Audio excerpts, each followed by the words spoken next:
Hello. How about now? There we go. How you all doing? Hey, how's everyone doing tonight? Tonight is a good night. Why is tonight a good night? Well, why do you think? Probably a good reason for that. And that reason is... you guys know it by now. We're gonna be reading Barrels Out of Bound, Chapter 9 of The Hobbit tonight. And tonight, I'm going to do something a little different. Let's see, I've got my bottle opener here. I've got my ale fresh from the Green Dragon. Oh man, it bent. There we go. Okay. So, starting off the bat, we need to pick a particular word that every time it appears in the book, I take a slug. Ooh, that's been sitting on ice for a while. It's nice and cold. What should that word be? Alright, so I thought about this. This is a roughly 20-page chapter. Last night was about 35 or 40 pages. That's why it went so long. So I need a particular word. I was thinking, how about dwarf? How about that? Every time the word dwarf, dwarves, dwarven, anything that nature comes up, take a hit. I've already downed four of these. Four. Yeah. So tonight's going to be an interesting night. One more for luck. All right. So, like I said, Chapter 9, Barrels Out of Bound. Bound? Bond. We're off to a great start. All right. The day after the battle with the spiders, Bilbo and the dwarves made one lasting, desperate effort to find a way out before they died of hunger and thirst.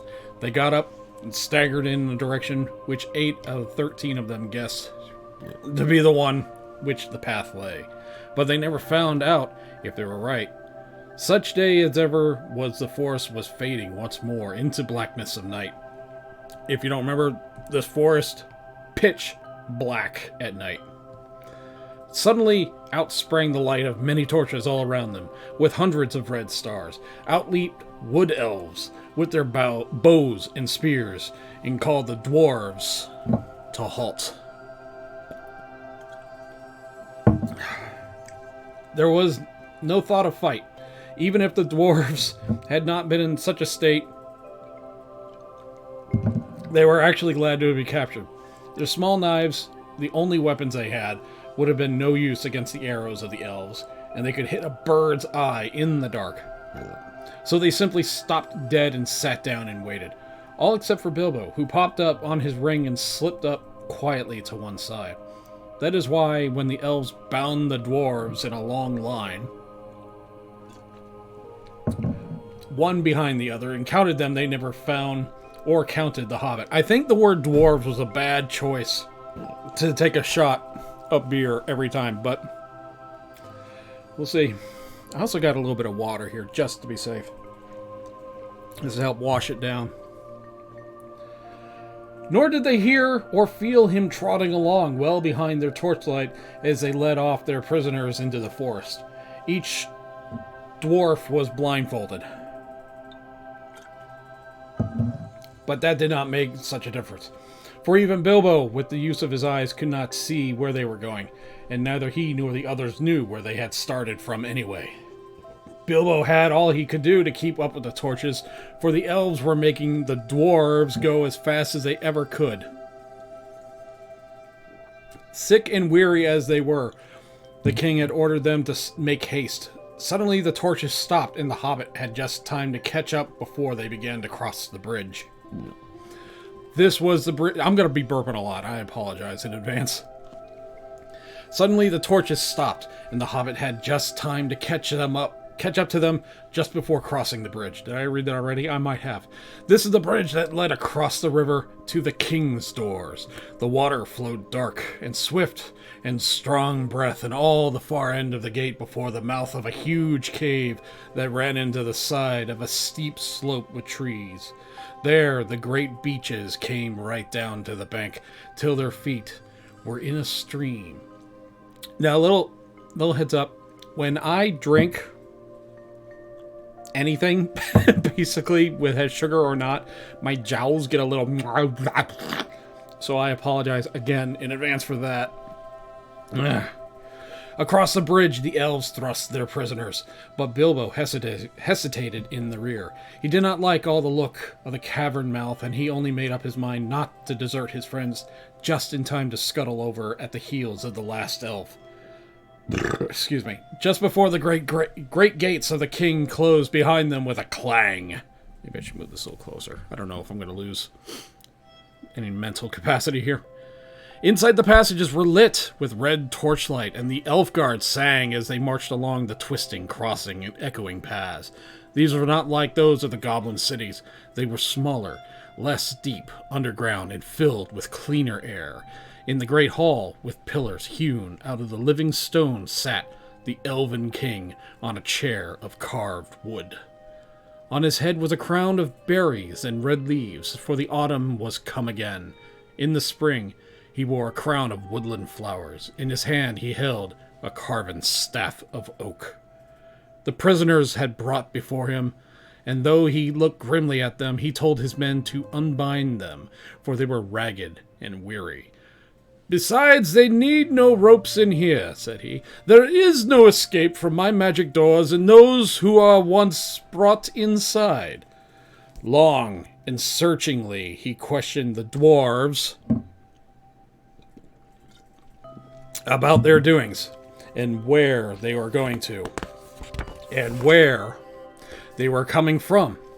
But he got little more news out of them than of Thorin. They were surly and angry, and did not pretend to be polite. "What have we done, O king?" said Balin, who was the eldest left. "It is a crime to be lost in the forest, to be hungry and thirsty." Oh, what? That was... Who was the eldest left? No, okay, the D word wasn't in there.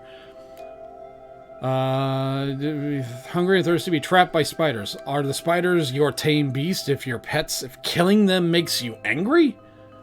Such a question, of course, made the king angrier than ever, and he answered, "It is a crime to answer in the realm without leave. Do you forget that you were in the kingdom using the road that my people made? Did you not 3 times pursue and trouble my people in the forest, and rouse the spiders with your riot and clamor?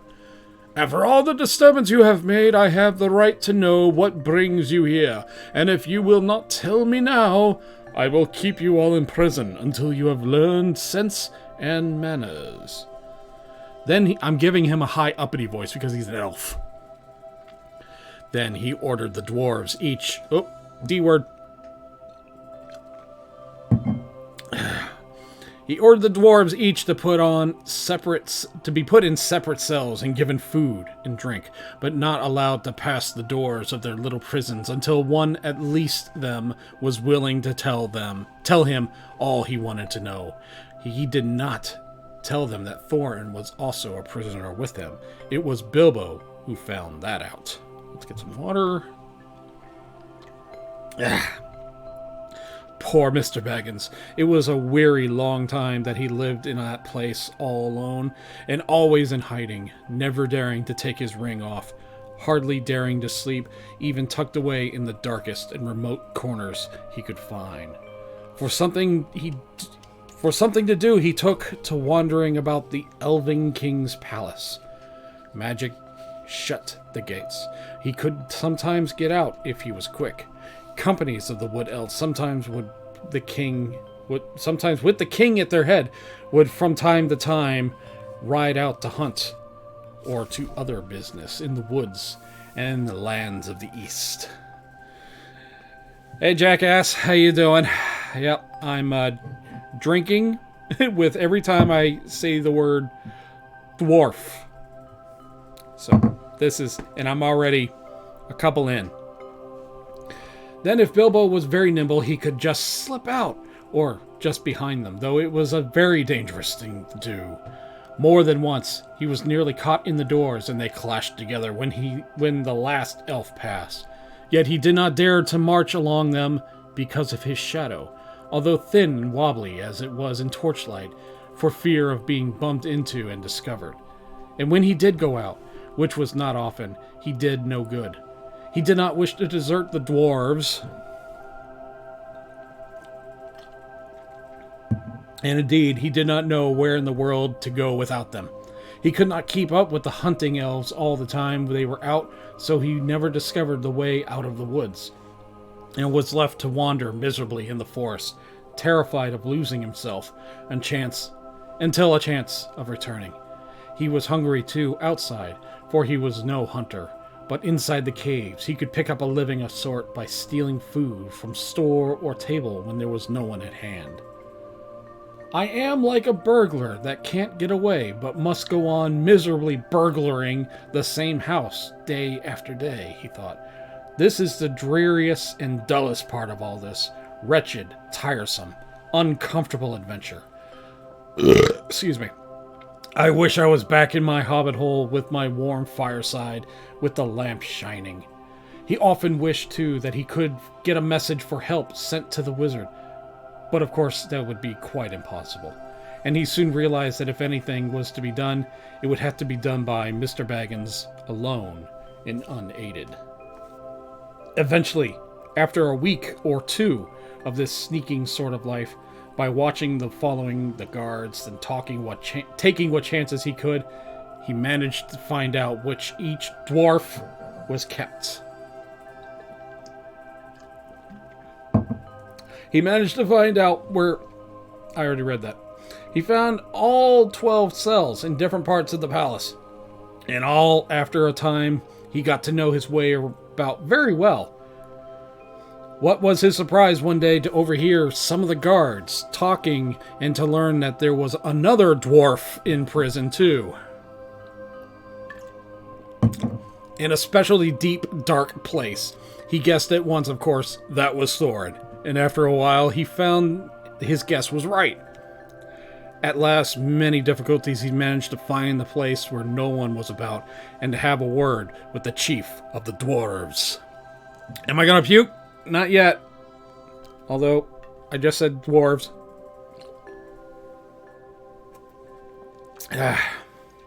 Alright, need a refill real quick.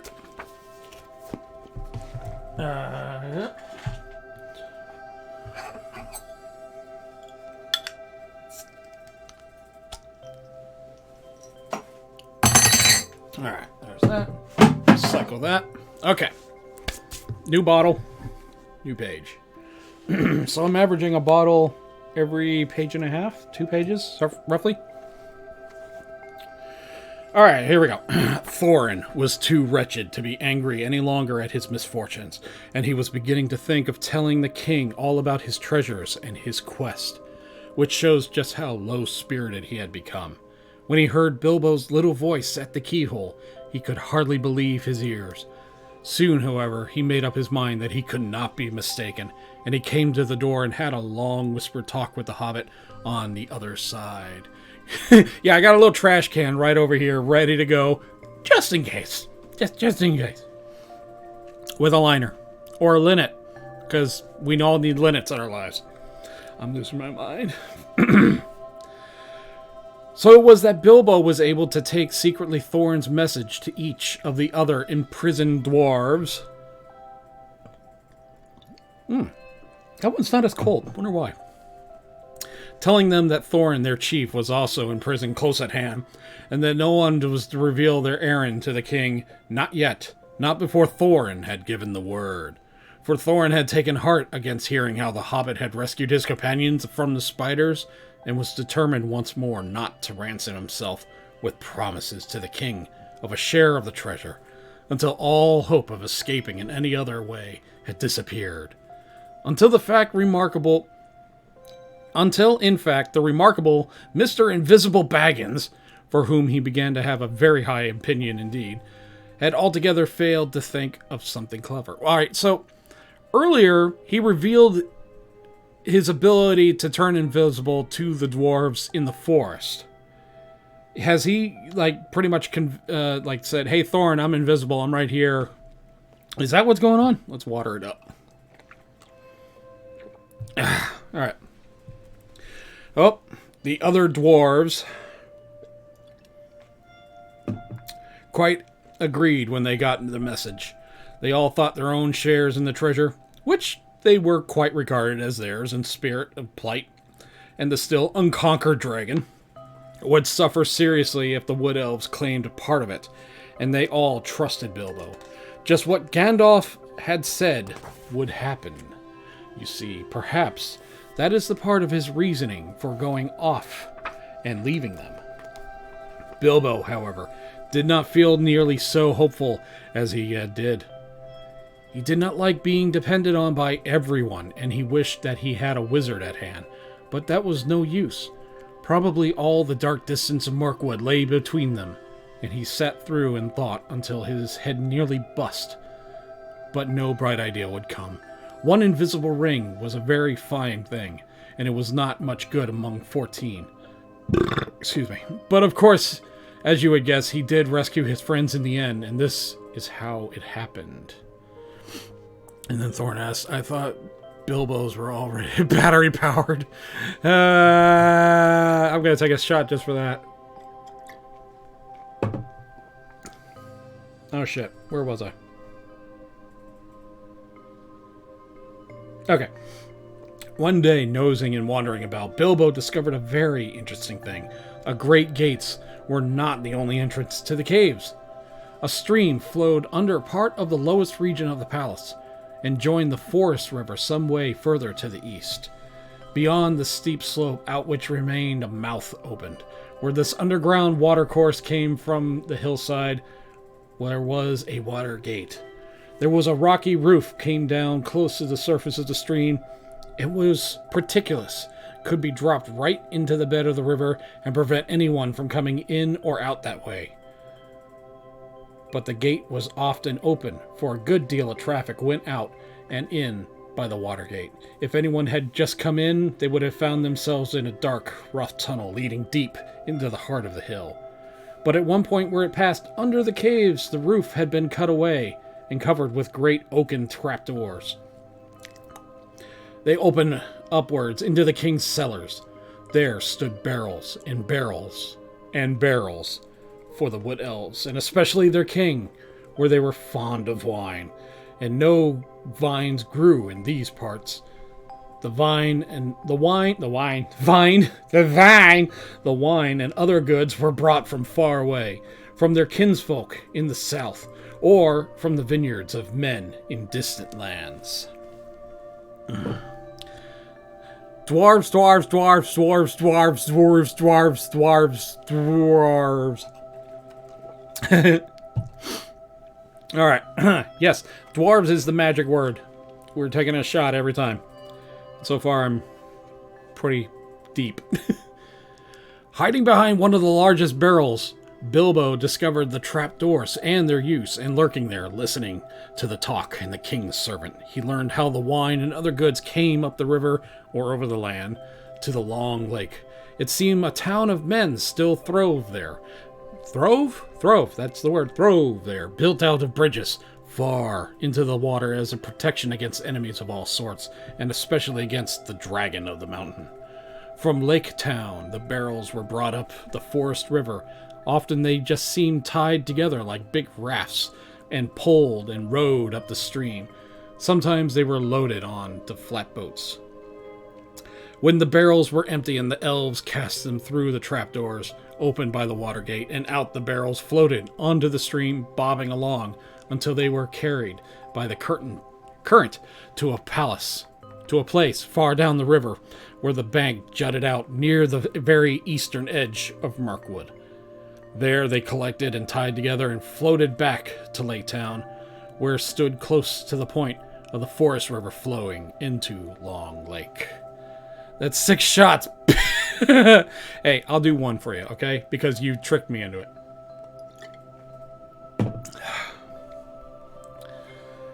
For some time, Bilbo sat and thought about this Watergate and wondered if it could be used to escape used for the escape of his friends. And all the less, he had the desperate beginnings of a plan. The evening meal had been taken to the prisoners. The guards were trampling away down the passage, taking the torchlight with them and leaning everything in the darkness. Then Bilbo heard the king's butler bidding the chief of the guards good night. "Now come with me," he said, "and taste the new wine that has just come in. I shall be hand at work tonight, clearing the cellars of empty wood. So let us have a drink first to help the labor." That helped my labor. "Very good," laughed the chief of the guards. "I'll taste with you and see if it is fit for the king's table. There is feast tonight and would not do to send up poor stuff." When he heard this, Bilbo was all of a flutter, for he saw that luck was with him, and he had a chance at once to try his desperate plan. He followed the two elves until they entered a small cellar, and sat down at a table on which two large flagons were set. Soon they began to drink and laugh merrily. Luck of an unusual kind was with Bilbo, then. It must be potent wine to make a wood elf drowsy, but this wine, it would seem, was a heady vintage of the great gardens of, Dorwinion, not meant for his soldiers or servants, but for the king's feast only, and for smaller bowls, not for the butler's great flagons. Okay, yeah, that clears a lot up, because in Lord of the Rings, in the Two Towers, Legolas, he's like knocking back like so much ale, so much mead, so much drink, and it's like, I think I'm getting a little buzzed. I don't know.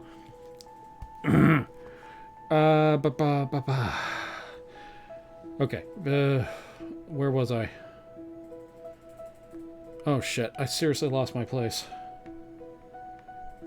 Okay, here we go. Very soon, the chief guard nodded his head and landed on the table and fell fast asleep. The butler went on talking and laughing to himself for a while without seeming to notice, but soon his head too nodded to the table, and he fell asleep and snored beside his friend. Then it crept the Hobbit.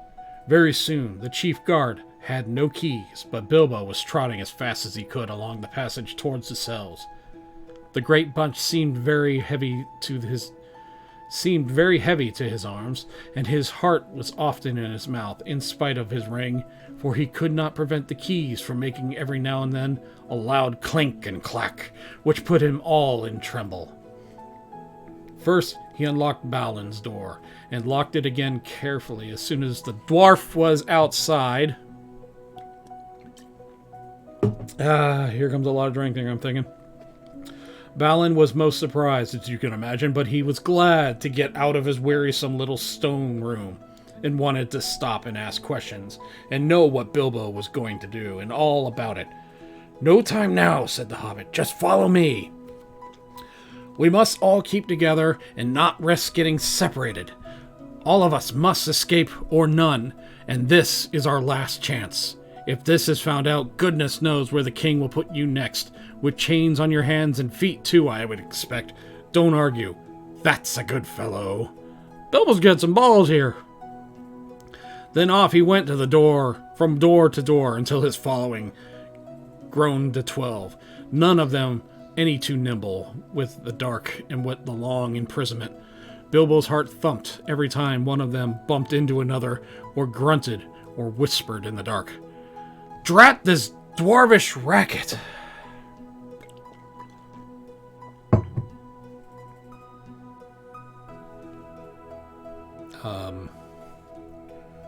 There we go. Maybe I should keep track of where I am before I take a drink.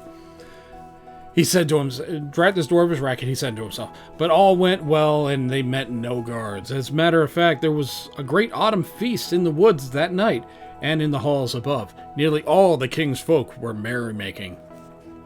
And at last, after much blubbering, they came to Thorin's dungeon, far down, in a deep place, and unfortunately, not far from the cellars. "Upon my word," said Thorin, when Bilbo whispered to him to come out and join his friend. "Gandalf spoke true as usual. A pretty fine burglar you make, it seems, when the time comes. I am sure that we are all for your event at service. I am sure we are all ever at your service, whatever happens after this. But what comes next?" Bilbo saw that the time had come to explain his idea as far as he could, and he did not feel at all sure how the dwarves would take it. That was a big chart. His fears were quite justified, for they did not like it a bit, and started grumbling loudly in spite of the danger. "We shall be bruised and battered to pieces, and drowned too, for certain," they muttered. "We thought you had gotten some sensible notion when you managed to get hold of the keys. This is a mad idea." "Very well," said Bilbo, very downcast and rather annoyed. "Come along back to your nice cells, and I will lock you in again. And you can sit there comfortably and think of a better plan. I don't ever suppose I shall ever get hold of these keys again, even if I incline to try."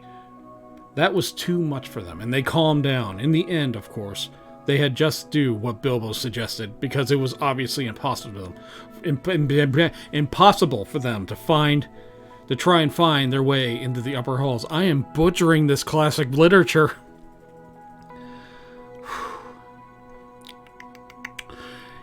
Grumbling in the passages until they caught again. So, following the Hobbit down the lowest cellars they crept, they passed a door through which the chief guard and butler could be seen happily snoring with smiles upon their faces. The wine of Dorwinion brings deep and pleasant dreams. I need to get my hands on some of that. There were a different expression in the face of the chief guard the next day, even though Bilbo, before they went on, stole in and kind-heartedly put the keys back on his belt. "That will save him some of the trouble he's in for," said Mr. Baggins to himself. "He wasn't a bad fellow, and quite decent to the prisoners. It will puzzle them all, too. They will think we had very strong magic to pass through all those locked doors and disappear. Disappear! We have to get busy very quick if this is to happen." Balin was told off to watch the guards and the butler and give warning if they stirred. The rest went into the adjoining cellar with trapdoors. There was little time to lose. Before long, and Bilbo knew some elves were under orders to come down and help the butler get the empty barrels down to the doors into the stream. These were in fact already standing in row in the middle of the floor waiting to be pushed off. Some of them were wine barrels in which they were not much use, as they could not easily be opened at the end without deal of noise.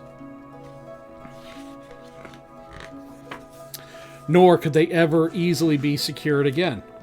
But among them were several others which had been used to bring other stuff, butter, apples, and all sorts of things to the king's palace.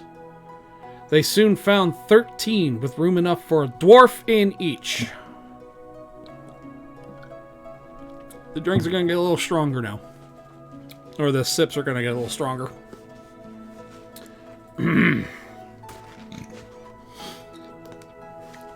Okay. For each. In fact, some of them were too roomy. As they climbed in, the dwarves thought anxiously of shaking and the bumping would get inside. Though Bilbo did his best to find straw and other stuff to pack them in as cozily as he could be managed in a short time. At least 12 dwarves were stowed. Thorin had given a lot of trouble and turned and twisted in a tub and grumbled like a large dog in a small kennel, while Balin, who came last, made a great fuss about his air holes and said he was stifling even before his lid was on. Bilbo had done what he could to close holes in the sides of the barrel and to fix all the lids as safely as he could be managed. But now he was left alone, again, running around, putting his finishing touches to the packaging, and hoping against hope that his plan would come off. It had not been done a bit too soon. Only a minute or two after Balin's lid had been fitted on, there came the sound of voices and the flickering of lights. A number of elves came laughing and talking into the cellars and singing snatches of song. Excuse me. They had left a merry feast in one of the halls and were bent on returning as soon as they could. "Where's old Galleon, the butler?" said one. "I haven't seen him at any of the tables tonight. He ought to be here by now to show us what is to be done." "I shall be angry if the old slow coach is late," said another. "I have no wish to waste time down here while the song is up." "Ha ha!" came a cry. "Here's the old villain with his head on a jug. He must have had a little feast to himself and his friend, the captain." "Shake him! Wake him!" shouted the others impatiently. Galleon was not at all pleased at being shaken or awakened, and still being laughed at. "You're all late," he grumbled. "I am waiting and waiting down here for you fellows to drink and make merry and forget your task. Small wonder if I fell asleep from weariness." "Small wonder," they said. "What the explanation stands close at hand in a jug. Come, give us a taste of your sleep draught before we fall to. No need to wake of the turkey yonder." No need to wake of the turkey. Turnkey yonder. And he had his share by the looks of it. There they drank once round and became mighty all of a sudden. Mighty merry all of a sudden. And they did not quite lose their wits. "Save us, Galleon," cried some. "You begin your feasting early and muddled your wits, just like me. You have stacked some full casks and have instead of the empty ones, and there's anything in wait. If there's anything in wait. Yeah. "Get on with the work," growled the butler. "There is nothing in the feeling of a wait and idle toss pots arms." No, I read that right. Idle toss pots arms. There are ones and no others, do I say. Very well, they answered, rolling the barrels to the opening. "On your head be it, if the king's full butter tubs and his best wine is pushed into the river for the lakemen of feasting for nothing." What are they talking about? Are they complaining about how heavy the barrels are? Is that what's going on? Roll, roll, roll, roll, roll, roll, rolling down the hole. Heave ho, splash, plumb, down they go, down with a bump. That's a terrible rhyme. I don't know if I was supposed to sing that. So they sang at first one barrel, and then another rumbled into the dark opening and pushed over into the cold water some feet below. Some barrels were really empty. Some were tubs neatly packed with a dwarf each. But down they all went, one after another, with many a clash and a bump, thudding on top of one another, smacking into the water, jostling against the walls of the tunnel, knocking into each other and bobbing away down the current. Wait, did I miss? I did miss a D word. Sorry, I'll take 2 sips because of that. 1.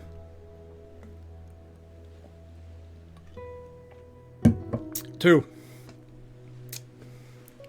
I only missed the 1, right? Yeah, okay. It was just at this moment that Bilbo suddenly discovered the weak point in his plan. Most likely, you saw it some time ago and have been laughing at him, but I don't suppose you had done half as well yourselves in this place. Oh, narrator, go jump off a cliff. Of course, he was not in a barrel himself, nor was there anyone to pack him in. If there was ever been a chance, it looked as if it clearly lose his friends the time. Nearly all of them had already disappeared through the dark trapdoor, and get utterly left behind and have to stay lurking at a permanent butler in elf caves forever. For even he could have... Wait. Son of a bitch. Let me just double check. I feel like I missed... Nope, I didn't. Okay. He did not know the way of the land or the place where the barrels were collected. He wondered what on earth could have happened without him. For he had no time to tell the dwarves all that he had learned or what he had meant to do once they were out of the wood. I got 1 left in here. While all the thoughts were passing through his mind, the elves began being very merry, began to sing a song around the river door. Some had already gone to haul the ropes which pulled up the gate at the water gate, as to let out barrels as soon as they were all afloat below. Down the swift dark stream you go, back to the lands you once did know. Leave the halls and caverns deep, leave the northern mountains steep, where the forest wide and dim stoops in shadow, gray and grim. Oh, Jesus, this goes on for a while. Okay. Float beyond the world of trees, out into the whispering breeze, past the rushes, past the reeds, past the marsh waving weeds. Why would you sing about something you're saying goodbye to for this long? Through the mist, the Rinnis white, up the mere at pool at night. Follow, follow the stars that leap, up the heavens cold and steep. Turn when dawn comes over land, over rapid, over sand. Sail away and south away. Seek the sunlight and the day. Back to pasture, back to mead, where the knee and oxen feed. Where the knee? Kine and oxen feed. Back to garden on the hills, where the berry swells and fills. Under sunlight, under day, south away and south away. Down the swift dark stream you go, back to the lands you once did know. Now the very last barrel was being rolled to the doors. In despair and not knowing what else to do, poor little Bilbo caught hold of it and pushed it over the edge with it. And was pushed over the edge with it. Down into the water he fell, splash! Into the cold dark water with a barrel on top of him. He came up again sputtering and clinging to the wood like a rat. But for all his efforts, he could not scramble to the top. Every time he tried, the barrel rolled and ducked under him. It was really empty and floated like a light cork. Though his ears were full of water, he could hear the elves still singing in the cellar above. Now I'm just replacing words with other words. Suddenly the trapdoors fell with a boom till their voices faded away. He was in a dark tunnel, floating in icy water, all alone. For you could not count friends that were all packed up in barrels. I thought it was about to break out another song there. Very soon a gray patch came in the darkness ahead. He heard the creak of the water gate being hauled up, and he found that he was in the midst of a bobbling and bumbling mass of casks and tubs, all pressed together to pass under the arch and get out into the open stream. He had as much as he could do to prevent himself from being hustled and battered to bits. But the last of jostling crowd began to break up, and he swang up one by one under the stony arch and away. Then he saw it would have been no good, even if he had managed to get astride his barrel, for there was no room to spare, not even for a hobbit, between its top and suddenly stopping roof where the gate was. I'm going to take a water. Funny how the beer is colder than the water. Out they went under the overhanging branches of the tree on either bank. Bilbo wondered what the dwarves were feeling and whether a lot of the water getting into their tubs.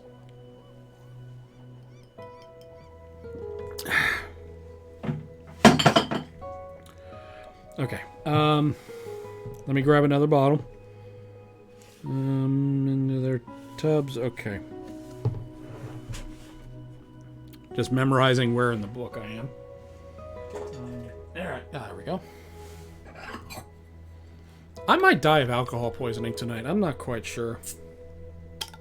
Alright.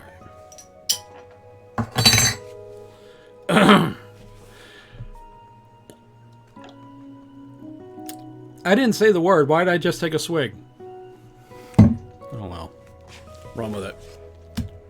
Make it your gimmick. Getting into their tubs. Some of those that bobbed along with him in the gloom seemed pretty low in the water, and he guessed that these had dwarves inside. Alright, that one's nice and cold. I do hope I put the lids on tight enough, he thought, but before long he was not worrying too much about himself, but to remember the dwarves. He managed to keep his head above the water, but he was shivering with the cold, and he wondered if he could die, if he would die of it before the luck turned, and how much longer he would be able to hang on, and whether he should risk the chance of letting go and trying to swim to the bank. The luck turned all right before long. The eddying current carried several barrels close along this one point, and there was a while they struck against some hidden root. Then Bilbo took the opportunity, and scrambling up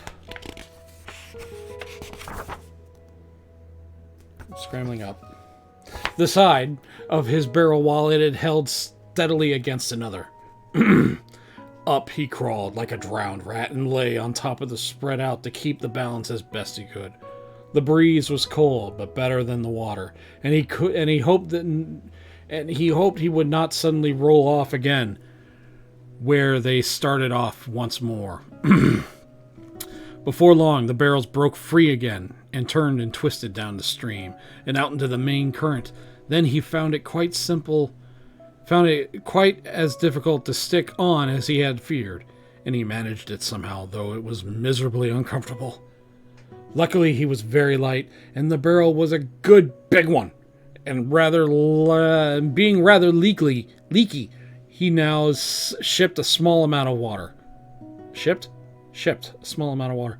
All the same, it was like trying to ride without bridle or stirrups.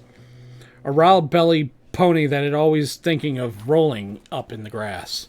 In this way, last Mr. Baggins came to a place where the trees on either hand grew thinner.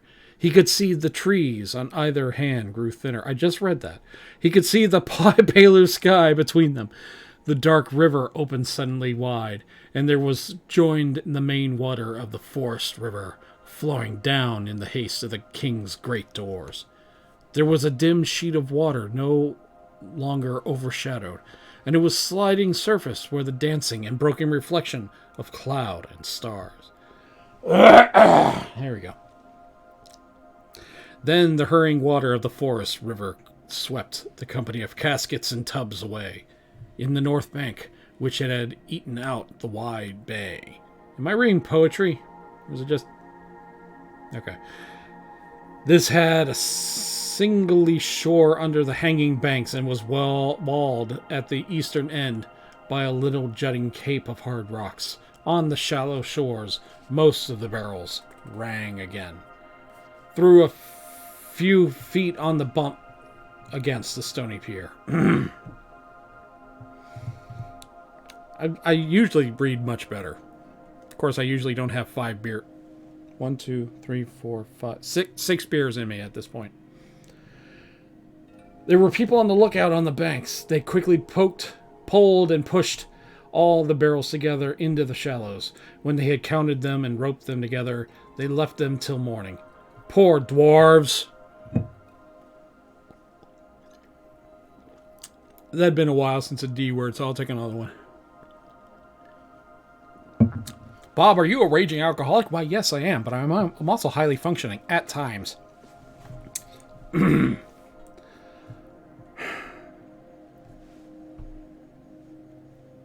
Shite.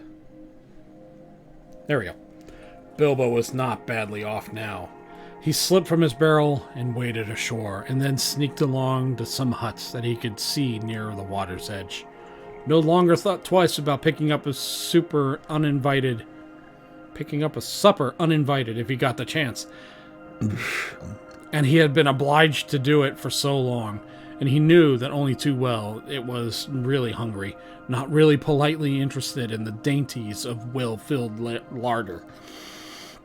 Also, he had caught a glimpse of a fire through the trees, and appealed to him with his dragging and ragged clothes, clinging to him, cold and clammy. There was no need to tell you how much of his adventures that night. For now we are drawing near, I thought it was a different word, drawing near the end of the eastward journey and coming to the last and greatest adventure. So we must hurry on. Of course, helped by his magic ring, he got on very well at first. but he was given away at the end by his wet footsteps and trail of drippings that he left wherever he went or sat, and also began to snivel. And whether he tried to hide, he was found in the terrific explosions of his suppressed sneezes. Very soon, there was a fine commotion in the village by the riverside, but Bilbo escaped into the woods, carrying a loaf and a leather bottle of wine, and a pie that did not belong to him. Okay? The rest of the night he had to pass wet,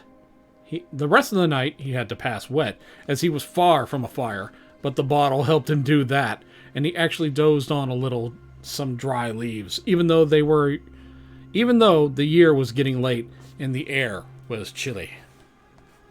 He awoke again with a specially loud sneeze. It was already gray morning, and there was a merry racket down by the river.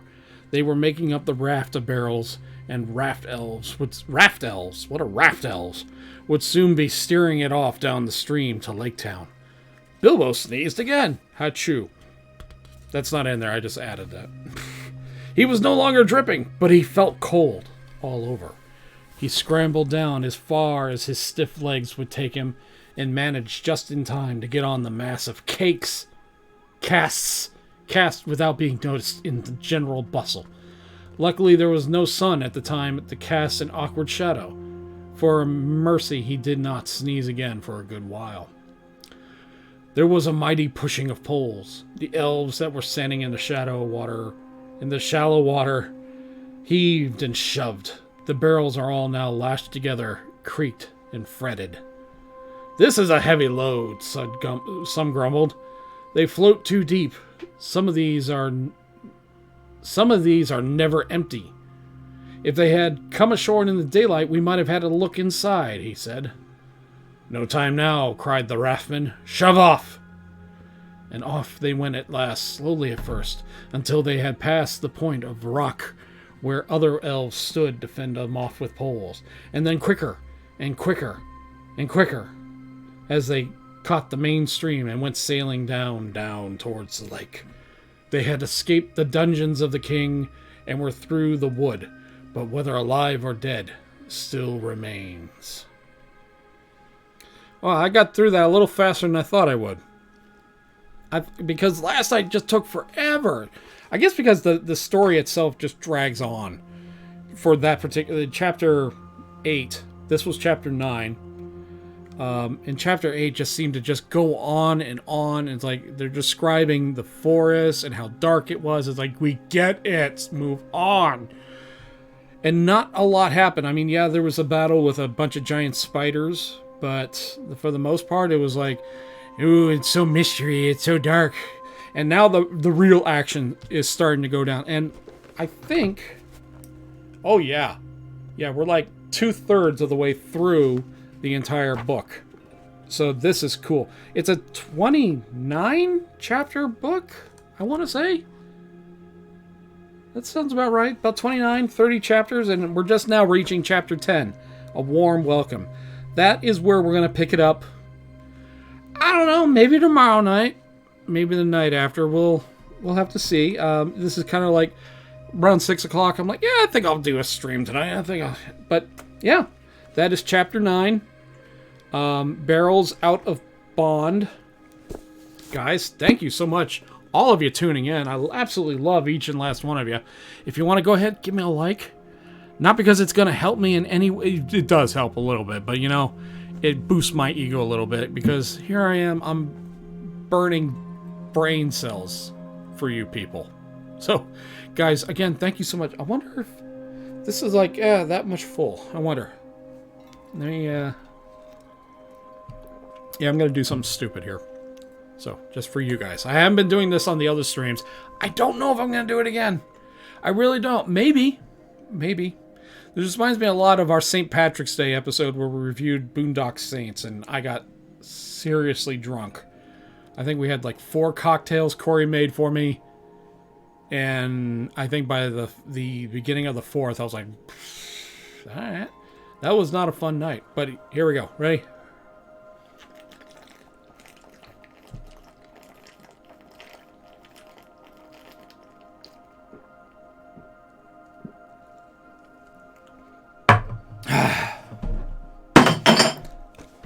Yeah, that's how we do it. I don't know who does it like that. Guys, thank you again for tuning in. We'll do it again. Maybe tomorrow night. Maybe I need a night to recover. We'll see. Which end stream is it? There's like 3 buttons. Again, thank you guys. Good night.